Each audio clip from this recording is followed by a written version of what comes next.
설교의 제목이 우리에게 좀 왠지 모르게 약간 국방색이 나면서도 또 이렇게 소망을 주는 그런 제목으로 정했습니다. 한번 따라해 주시기 바랍니다. 힘겨운 전쟁을 끝내려면. 인류의 역사는 전쟁의 역사입니다. 죽고 죽이는 전쟁의 연속입니다. 한 통계에 의하면 인류의 역사가 시작된 이래로 약 3,300여 회의 크고 작은 전쟁이 있었다고 합니다. 특별히 제1차 대전과 2차 대전을 겪는 동안에 6,500만 명 이상이 죽었습니다. 그 엄청난 인명피해를 보면서 지구촌이 이래서는 안 되겠다, 뭔가 제동장치가 필요하겠다 싶어서 사람들은 유엔을 만들었습니다. 1945년 10월 24일. 그런데 유엔이 참 좋은 일도 많이 했습니다. 특별히 한국 전쟁 때 이렇게 군인들을 파견해 주어서 우리는 그 은혜를 지금까지도 힘입고 있습니다. 그러나 유엔의 역할에도 많은 한계가 있음을 또 우리는 알고 있습니다. 아이러니컬하게도 인류는 이 전쟁을 하면서 과학과 문명이 굉장한 발달을 경험합니다.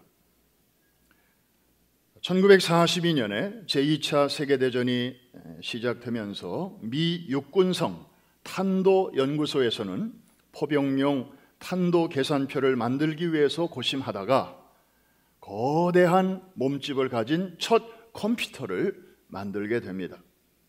진공관이 무려 17,000개가 넘고 높이가 5.5m, 길이가 24.5m, 그리고 중량 30톤이 넘는 바로 저 컴퓨터가 인류가 만든 첫 번째 컴퓨터입니다. www로 상징되는 인터넷의 유래 또한 이게 국방 목적으로 만들어진 것입니다. 1960년, 1970년대 미 국방부 산하의 고등 연구국 Advanced Research Project Agency라고 하는 이 기관에서 연구용으로 네트워크를 만들었는데 이것이 오늘날 이 웹사이트 www 인터넷의 시작이 되었습니다. 저 거대한 컴퓨터로 시작된 것이 이제 네트워크와 연결이 되면서 오늘날은 여러분이 갖고 계시는 이 자그마한 기계 안에 이제 다 들어와 있게 된 것입니다. 사실 이 신통한 예도 알고 보면 전쟁의 산물이라고 하는 거 좀 아이러니컬하지 않습니까? 아마 인류의 역사에 전쟁이 그렇게 많지 않았다면 어쩌면 이런 기계도 아직 만들어지지 않았을는지도 모릅니다. 우리가 성경을 보면 전쟁의 본질이 크게 두 가지가 있습니다. 하나는 배후에 영적 세력이 있었다는 것입니다. 처음부터 에덴 동산에서 보면 무대 위에서는 아담과 하와 그리고 뱀의 모양으로 이제 이런 등장인물들이 등장하지만 그 배후에는 영적인 세력들의 움직임이 있었다는 거죠. 그래서 그 이후에도 하나님과 사탄, 여자의 후손과 뱀의 후손의 끊임없는 투쟁이 이제 보이는 역사 속에서 많은 전쟁을 불러일으켰습니다. 예수님이 하신 말씀 중에 이런 말씀도 있죠. 내가 화평을 주러 온 줄로 생각하지 마라. 도리어 검을 주러 왔노라. 이거 잘못 오해하면 기독교는 맨날 싸우는 종교인가 보다. 그게 아니고 이게 영적인 측면을 말씀하신 것입니다. 인류 최초의 전쟁이라고 할 수 있는 가인과 아벨, 형이 아우를 때려 죽인 사건입니다. 이것도 사단의 충동을 받아서 일어난 것이죠. 사랑하는 성도 여러분, 그런 의미에서 이제 오늘 본문은 드디어 하나님의 백성들이 하나님이 주신 축복의 땅에 들어가서 그 원주민들과의 싸움을 통해서 땅을 정복해가는 과정을 우리가 지금까지 매주 살펴보는 가운데 오늘은 이제 마지막 전쟁이 되겠습니다. 처음에는 중앙을 정복했고, 그 다음에는 남부를 정복했고, 이제 오늘은 남아있는 유일한 부분 가나안 땅의 북쪽을 정복하는 그런 내용이 되겠습니다. 북쪽 군대는 만만치 않았습니다. 주동자가 대단한 사람이었습니다. 하솔왕 야빈. 야빈은 사람 이름이 아니고 그쪽 지역의 킹을 뜻하는 그런 보통 명사입니다. 마치 애굽의 왕을 바로라고 하면서 실제 개인적인 이름은 따로따로 있듯이 이 하솔 왕도 이 야빈이라는 타이틀 밑에 그 이름들이 쭉 이렇게 나오게 되었습니다. 북부 지역의 연합군이 하나가 되었습니다. 이제 이스라엘을 공격하기 위해서 대군을 형성하고 메론 물가에 진을 쳤는데, 지도를 보시면 이제 이스라엘 군대들은 지금 남쪽 정복하고 중앙까지 정복하고, 그리고 북쪽의 연합군은 저렇게 메론 물가라고 하는 곳에 집결을 하고 있었습니다. 저 붉은색은 이스라엘 군인들이 이제 공격하는 방향이죠. 그래서 결국에는 저 전쟁을 통해서 이제 이스라엘은 저 북쪽까지 정복을 하게 되는데, 오른쪽에 저 미스바 골짜기까지도 차지하게 되고, 왼쪽으로는 두로와 시돈 지방까지 올라가게 되면서 이제 가나안 땅 전역에 대한 일반적인 정복을 끝나게 맞추게 됩니다. 그래서 오늘 본문은 전쟁이 그쳤더라라고 23절에 끝나고 있죠. 저 전투는 굉장히 중요했습니다. 양쪽 진영에 다 중요했습니다. 왜냐하면 이스라엘이 지금까지 다 이겼는데 이 전투에서 만에 하나 지기라도 한다면 가나안 땅 정복은 절반의 승리로 밖에는 이제 끝나게 될 것입니다. 온전한 승리라고는 말할 수 없습니다.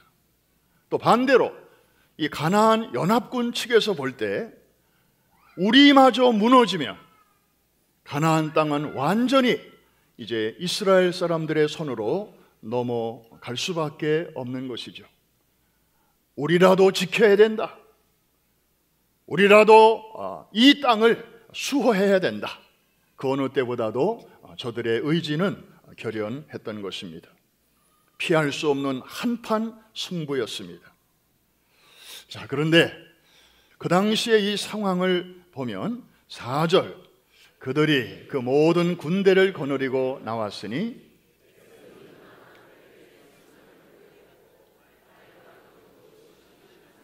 좀 숨이 막히지 않습니까? 저게 우리의 상대입니다. 상대편이에요. 숫자는 얼마나 많은지 뭐 같고? 모래 같고. 게다가 무기는 뭘 가졌어요? 말도 있고 병거도 있고. 이쪽에는 하나도 없어요. 그런데 저쪽에는 저런 게 많아요.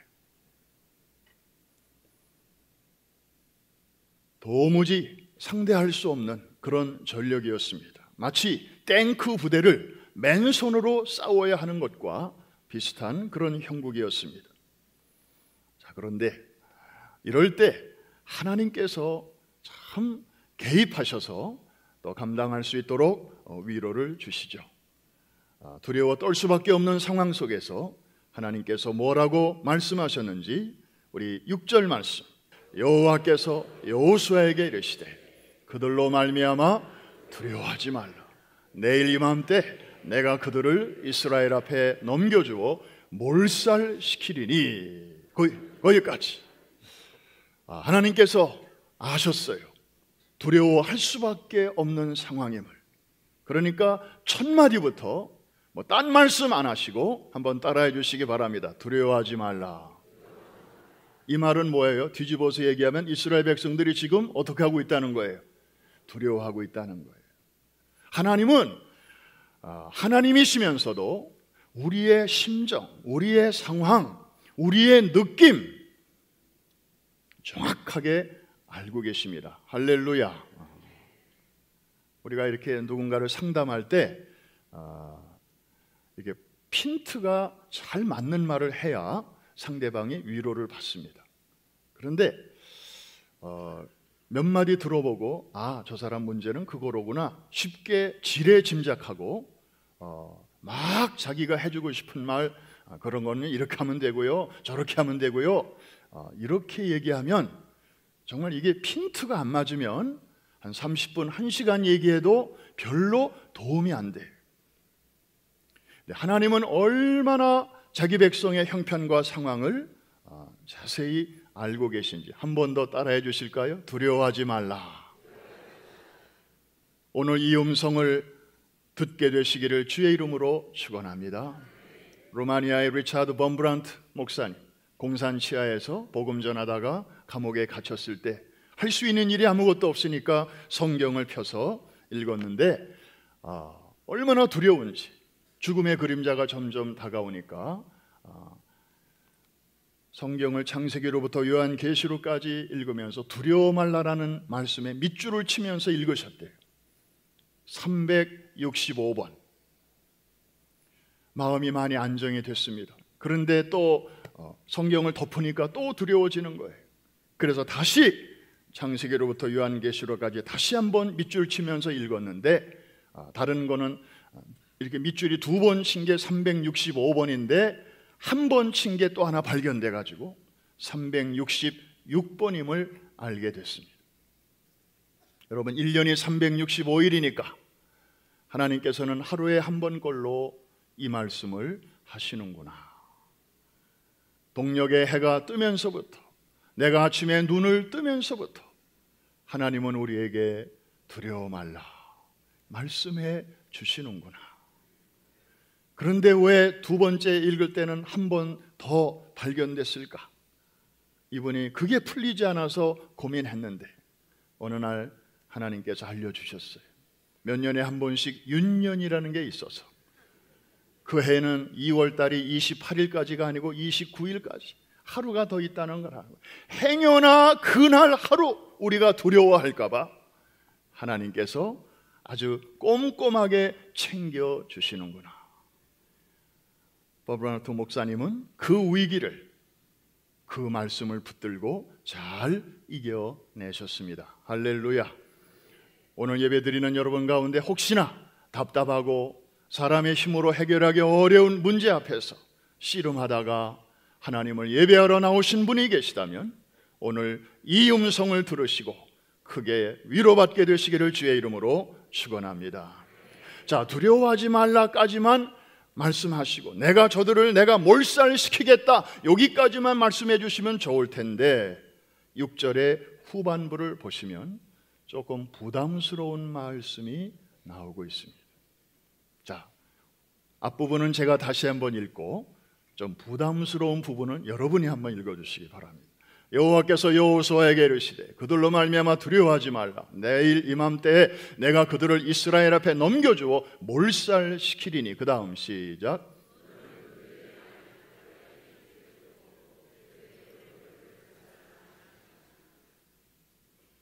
여러분 이해됩니까?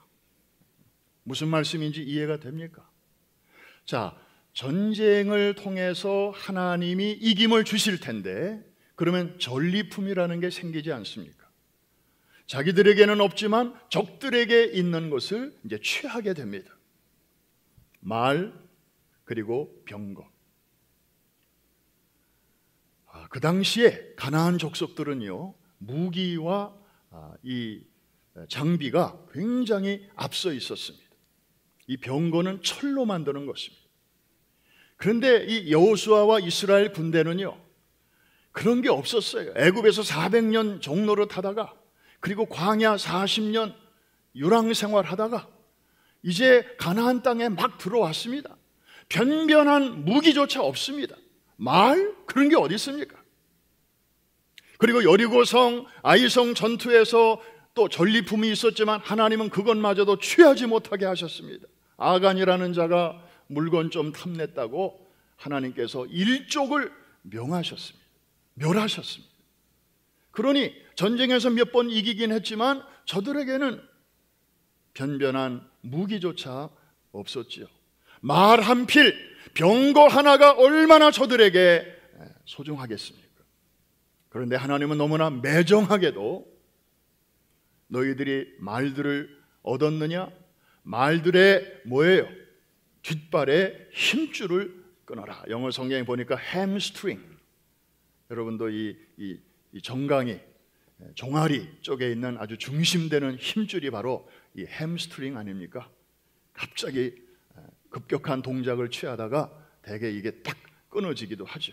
그러면 뭐 꼼짝을 못합니다. 저도 몇 년 전에 그런 적이 있었는데요. 마치 어디서 야구공 하나가 날라와 가지고 내 뒷다리를 때린 것 같았어요. 딱 소리도 나더라고요. 그런데 이게 바깥에서 난 소리인 줄 알았더니 내 몸 안에서 이 힘줄이 끊어지면서 내 몸 안에서 들려오는 소리였어요. 보통 2개월, 3개월은 꼼짝 못합니다. 그런데 하나님은 그 어렵사리 얻은 말들을, 그 뒷 힘줄을 끊어라, 못 쓰게 하시는 것입니다. 게다가 그들의 병거 불사르라.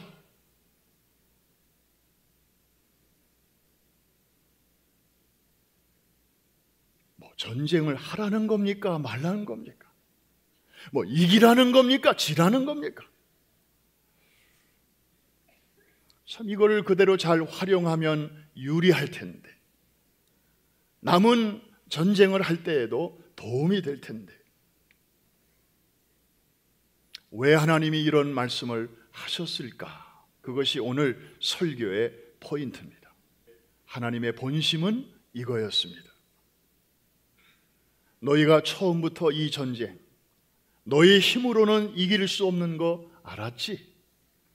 저들의 숫자는 바다 모래만큼 많고, 그리고 저들의 무기는 너희들에게는 하나도 없는 그런 말과 병거들이 잔뜩 있는 걸 너희들이 봤지? 그때 전적으로 나만을 의지했지? 그래서 승리했지?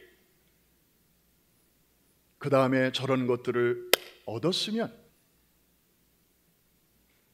하나님이 주신 줄로 알고 그냥 감사한 마음을 갖고 변함없이 하나님을 전적으로 신뢰해야 될 텐데,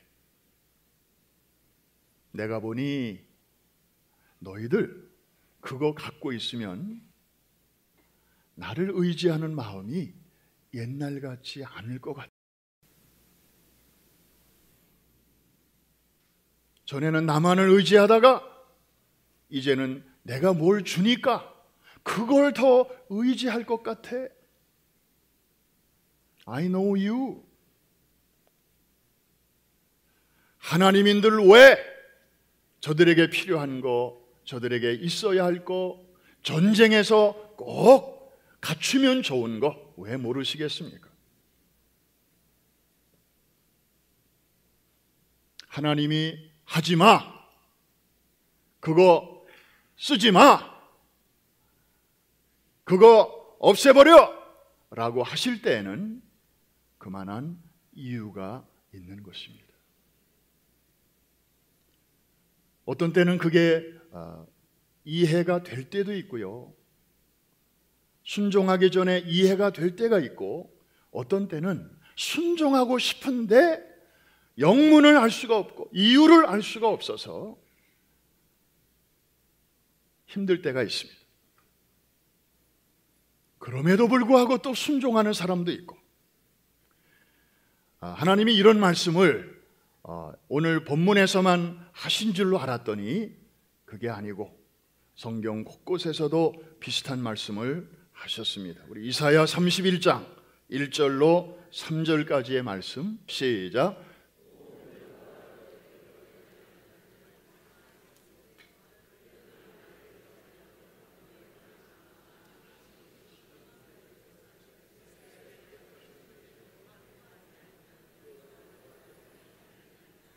이 절은 제가 읽습니다.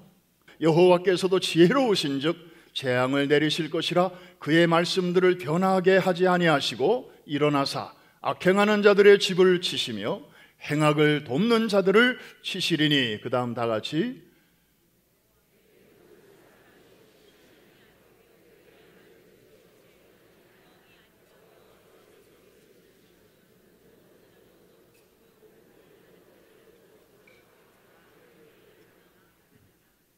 저 말씀을 종합하면 무슨 얘기입니까? 너희 생각에 말 힘줄을 끊어서 못쓰게 만들고 병거를 불살라 사용 불가한 상태로 만들면 너희에게 굉장한 손해가 있을 것 같지? 아니야.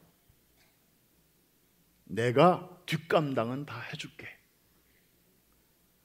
너희들이 그것 때문에 패배하지 않도록 뒷일은 내가 책임진다. 그러니 내가 지시하는 대로 하거라. 전적으로 나를 의지하거라. 내가 준 선물 그거 더 의지하지 말고 나를 의지해라. 이해가 되시는 분들만 아멘.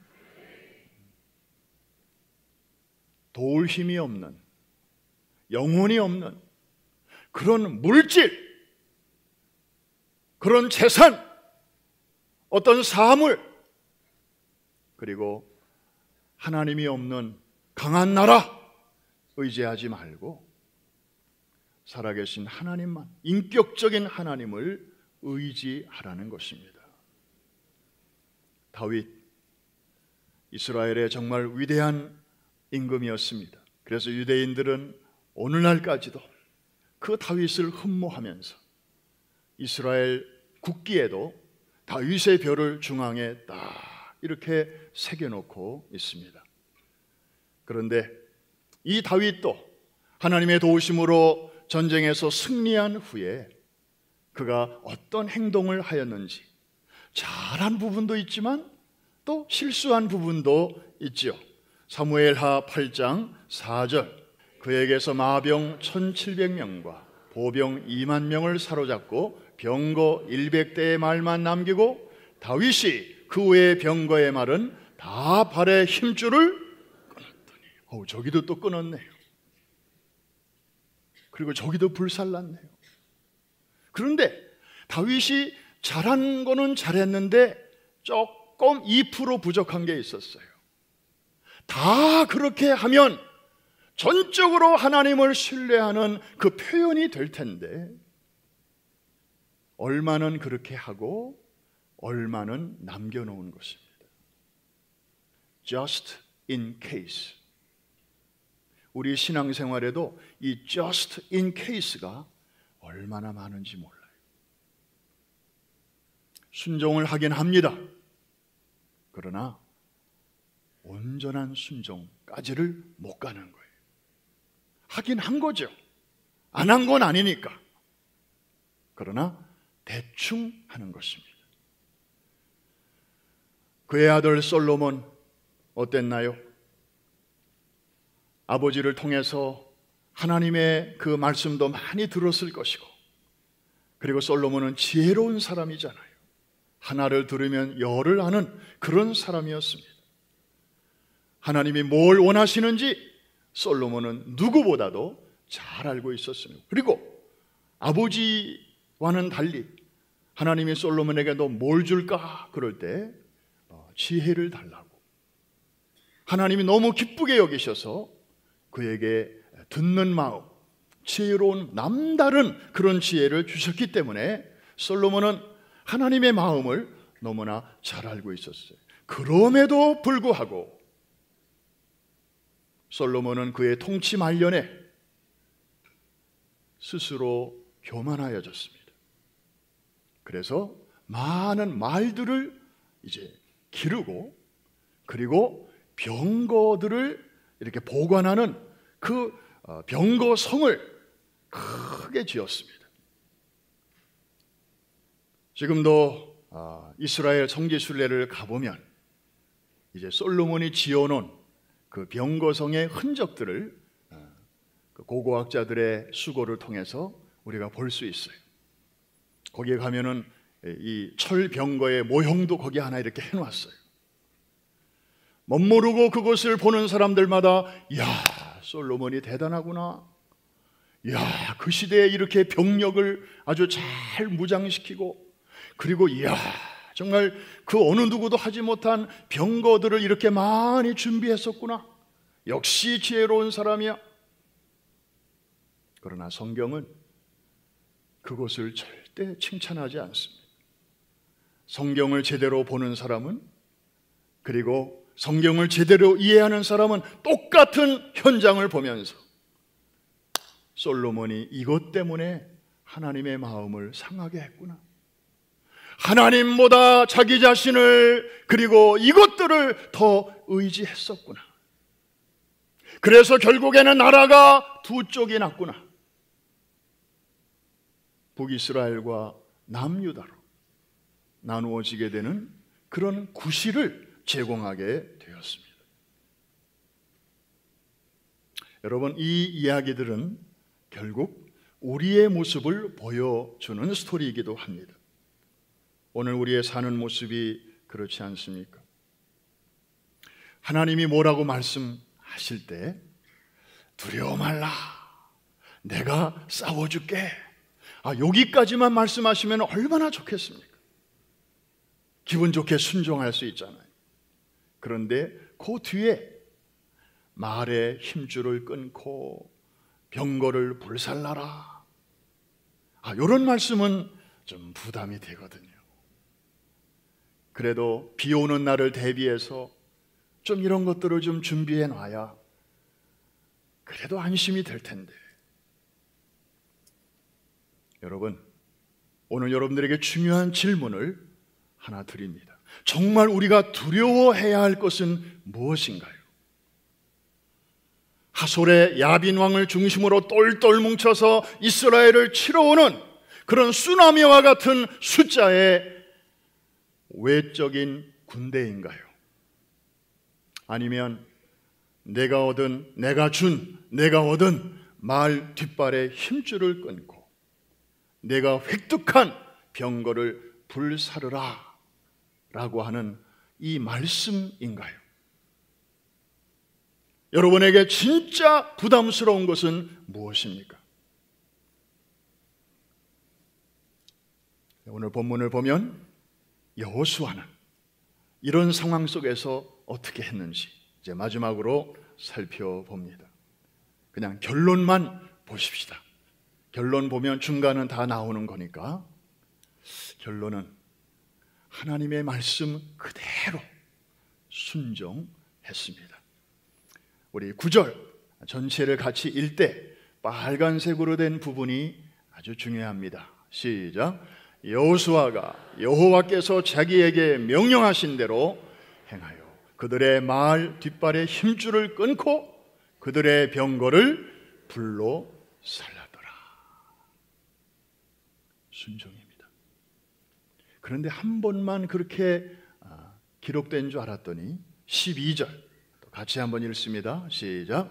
여호수아가 그 왕들의 모든 성읍과 그 모든 왕을 붙잡아 칼날로 쳐서 진멸하여 바쳤으니 여호와의 종 모세가 명령한 것과 같이 하였으되.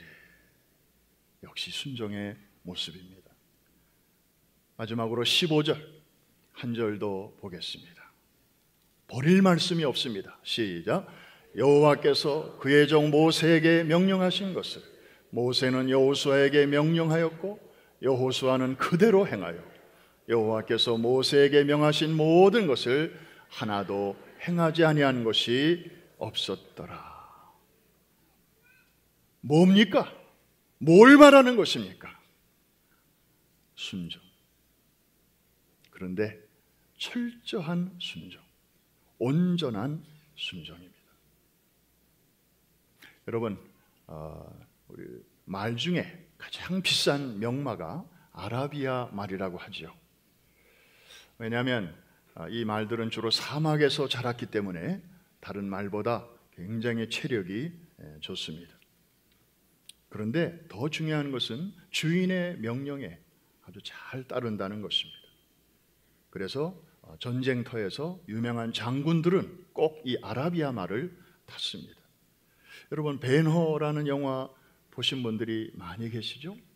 아마 안 본 분들을 손들라고 하면 오히려 그게 나을 겁니다. 제 영어 이름도 벤허입니다만은 그 영화가 나오던 해 세상에 나왔거든요. 근데 벤허 그러면 제일 떠오르는 장면이 마지막 그 전차 경주하는 장면 아닙니까? 어릴 적부터 친구였던 메살라와 이제 삶과 죽음을 건 경주를 하는데, 이 배너가 탔던 전차의 말이 바로 아라비아 말이었습니다. 메살라는 이기기 위해서 열심히 최선을 다해서 달리고 있는 말들에게 막 채찍을 가합니다. 더 빨리 달리라고. 배너는 한 번도 채찍을 가한 적이 없습니다. 박차를 가한 적도 없습니다.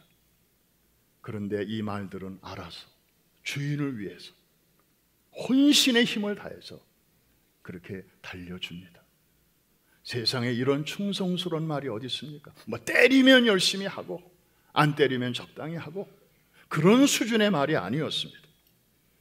그런데 이 아라비아산 말들이 이렇게 마시장에서 최고의 상품으로 우대를 받기까지는 그럴 만한 이유가 있다고 합니다. 이 마을 장수들이 많은 말들을 이렇게 사가지고 목장에 울타리에 가두어 둡니다. 그리고 명말을 고르기 위해서 이제 풀은 맺기 주되 물을 주지 않습니다. 그런 말들은 며칠 지나면 갈증에 아주 시달리죠. 옆에 이제 호수가 있는데 어느 날 주인이 울타리 문을 탁 열어줍니다. 그러면 이 말들은 기다렸다는 듯이 전신의 힘을 다해서 물가를 향하여 달려가죠. 지축이 흔들릴 정도로. 그런데 바로 그 순간에 주인은 말들이 알아듣는 신호로, 풀피리로 정지하고 정지 명령을 내립니다. 대부분의 말들은요, 그 소리를 들으면서도 정지하지 않습니다. 왜? 물 먹고 싶으니까, 목이 마르니까, 살아야 되니까. 이게 동물의 본능이잖아요. 그런데 다 달려가는데 그 중에 꼭 서너 마리는 그 와중에도 주인의 그 말을 듣고 힝 하면서 제자리에 선다는 것입니다. 그러면 사람을 시켜서 그 몇 마리를 딱 고르는 것입니다. 그리고 그런 말들만 따로 양육을 하는데, 바로 이런 과정을 거쳐서 만들어지는 게 아라비아 명마라고 하는 것입니다. 다 목마릅니다. 다 배고픕니다. 그래서 사실 우리도 살다 보면, 신앙생활 하다 보면 하나님의 말씀 똑같이 듣는데 두려워 말라까지는 좋아요.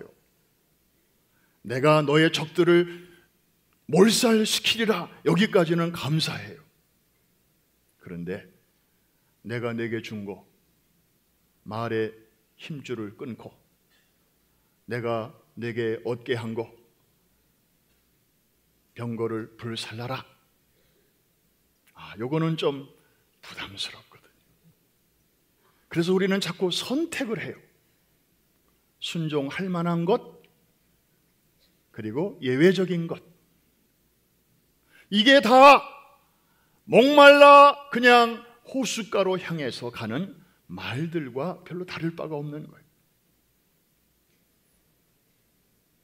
하나님이 이렇게 말씀하실 때는 아까 우리가 확인했잖아요. 하나님이 뒷감당을 해 주시겠다는 것입니다. 너희가 볼 때는 손실처럼 보이지만, 너희가 볼 때는 이게 손해인 것처럼 보이지만 내가 있지 않냐.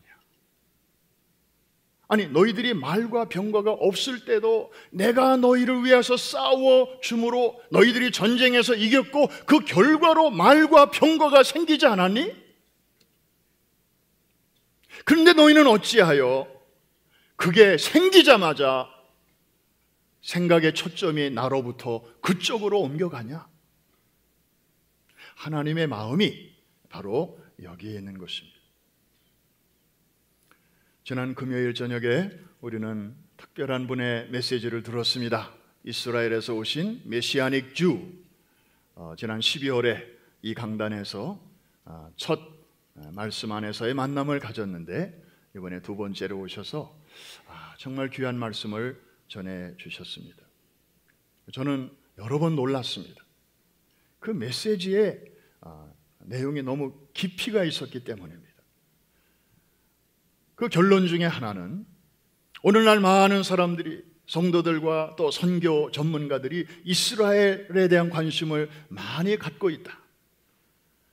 그래서 어떤 사람들은 이스라엘 선교를 이제 위해서 다른 거 하지 말고 이제 그쪽으로 다 집중해야 된다, 그렇게들 말을 하는데, 이스라엘이 물론 중요하지만 우리가 놓쳐서는 안 될 것은 이스라엘의 하나님이다. 이스라엘을 통하여 지금도 일하시는 그 하나님보다 더 중요하지는 않다. 유대인들을 우리가 선교하고 돕는 방법은 여러 가지가 있다. 물질, 헌금을 보낼 수도 있고, 비행기표를 보낼 수도 있고, 앰뷸런스를 사용할 수 있는 그런 베네핏을 우리가 좀 도와줄 수도 있고, 그러나 그들에게 정말 필요한 것은 예수 그리스도다. 비본질적인 것과 본질적인 것을 구별할 수 있는 그런 안목을 우리에게 알게 해 주셨습니다. 사랑하는 성도 여러분, 말씀을 이제 마칩니다. 이스라엘 백성들은 얼마든지 말도 가질 수 있고 병거도 취할 수 있음에도 불구하고 여호수아는 그것을 끊어버리고 불살라 버렸습니다. 그랬을 때 하나님께서는 친히 저들의 말이 되어주셨고, 그리고 저들의 병거가 되어주셨습니다.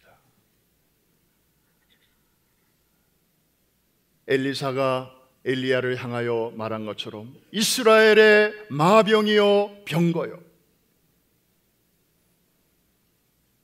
진정한 믿음의 사람은 눈에 보이는 것, 그것만 보는 것이 아니라 그 너머에 계시는 하나님을 보는 것입니다.